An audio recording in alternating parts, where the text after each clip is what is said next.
माजलगावचे विद्यमान आमदार नगर परिषद निवडणुकीत शर्यतीच्या बाहेर आहेत। बाबूराव पोटभरे बीडच्या माजलगाव नगर परिषद निवडणुकीत तिरंगी लढत होईल। विद्यमान आमदार प्रकाश सोळंके शर्यतीच्या बाहेर आहेत। भाजपा विरुद्ध राष्ट्रवादी आणि बहुजन विकास मोर्चा अशी लढत होईल अशी प्रतिक्रिया बहुजन विकास मोर्चाचे नेते बाबूराव पोटभरे यांनी दिली आहे। तर बहुजन विकास मोर्चाच्या माध्यमातून बाबूराव पोटभरे हे देखील नगर परिषद निवडणुकीच्या रिंगणात उतरल्याचं पाहायला मिळतंय।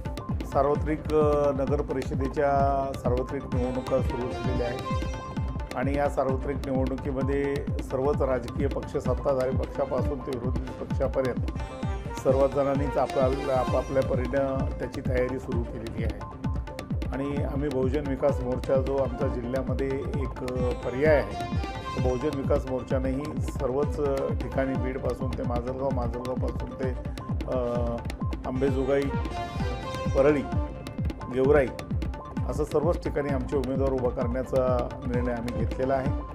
आणि जिथं जिथं आघाडी सेक्युलर आघाडी असेल त्या सेक्युलर पक्षाबरोबर जाण्याची आमची तयारी आहे।